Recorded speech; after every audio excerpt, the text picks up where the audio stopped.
नमस्ते मैत्रिणींनो, ज्योत्स्ना रेसिपीमध्ये आपले खूप खूप मनापासून स्वागत आहे। आज आपण ॲपल म्हणा किंवा सेब म्हणा याचा हलवा कसा बनवायचा ते बघणार आहोत। कारण की मुलं कसे फळं खायला बघत नाही, तर या पद्धतीने आपण पदार्थ बनवून दिले तर मुलं खूप आवडीने खातात आणि मोठे पण खायला बघत नाही। तर या पद्धतीने पदार्थ बनवून द्यायचे।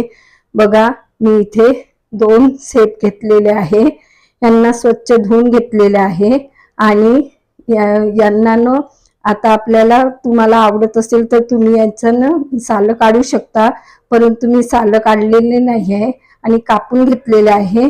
आणि याच्या बियाचा भाग असतो तो पण अशा पद्धतीने आपल्याला काढून घ्यायचा आहे। बिया यातल्या सगळ्या काढून घ्यायच्या आणि जेव्हा आपल्याला हलवा बनवायचा आहे त्यावेळेलाच सेब असे काप करायचे आहे। नाहीतर समजा आपण हा किस करायचा आहे, हा आधी करून ठेवला तर लाल पडतो, वेळेवरच करायचा। बघा, मी ही किसणी घेतलेली आहे आणि ही मीडियम आकाराची किसणी आहे, याने किसून घ्यायचं। तुम्हाला सेबचे सालं काढायचे असेल तर काढू शकता, परंतु मी काढलेले नाही आहे कारण की सालं पण छान वाटतात यामध्ये आणि प्रोटीन असतं, सालं काढायची नाही। तर मी काढलेले नाही आहे, किसून घेतलेला आहे।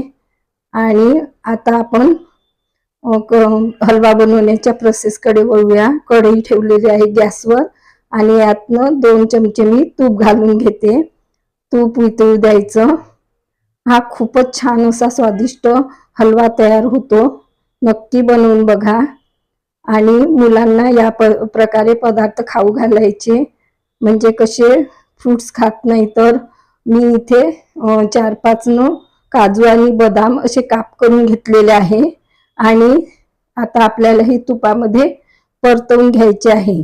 छान लालसर कलर येईपर्यंत परतवायचे आहे, म्हणजे कसं तळल्या जातात आणि हे मग हलव्यातनं खूप छान लागतात असे आणि चवी पण याची कच्ची वाटत नाही।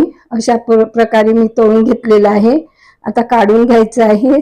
त्याच कढईमध्ये थोडं तूप उरलेलं आहे, तर मी त्यातच आता आपल्याला हा सेबचा किस टाकून घ्यायचा आहे आणि हा किस जितका व्यवस्थित तुम्ही परतवाल आणि खमंग असा भाजाल तर तेवढीच आपल्या हलव्याची चवी वाढत असते।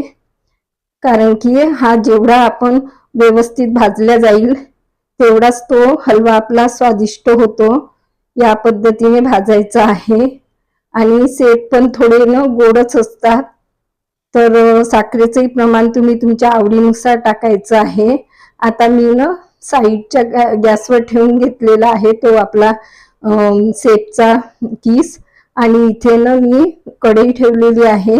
1 चम्मच तूप टाकलेला आहे आणि 4 चम्मच रवा घेतलेला आहे। रवा थोडा खरपूस छान असा सोनेरी कलर येईपर्यंत भाजून घ्यायचा आहे। या पद्धतीने बनवून बघाल खूपच छान बनतो।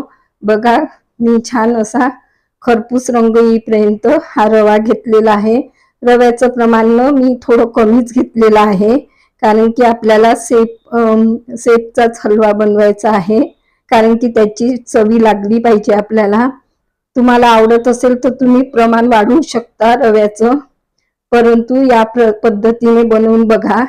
आता यात मी गरम पाणी टाकलेलं आहे थोडं आणि रवा भाजून झाला, साईडनी ठेवून दिला आणि हे मीडियम मंद हीटवर मी बाजूनी गॅसवर हे भाजत होती अगोदर।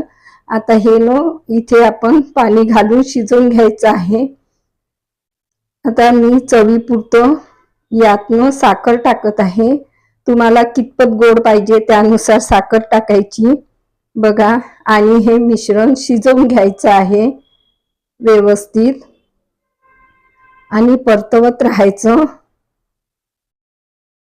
बघा, छान शिजलेला आहे।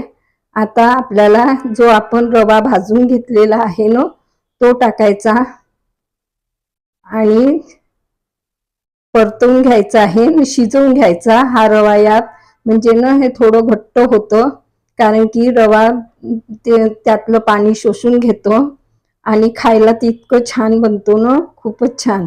बघा या पद्धतीने शिजवून घ्यायचं आहे. अशा पद्धतीने मी शिजवून घेतलेला आहे. याला तुम्ही जितकं व्यवस्थित शिजवाल ना तेवढी याची चवी खूप छान लागत असते. आता मी ड्रायफ्रुट्स टाकून घेतलेले आहे. यावर सर्व करण्याच्या प्रोसेसकडे वळूया. बघा आपला एकदम स्वादिष्ट असा हलवा तयार झालेला आहे. हलवा म्हणा किंवा शिरा, खूपच छान.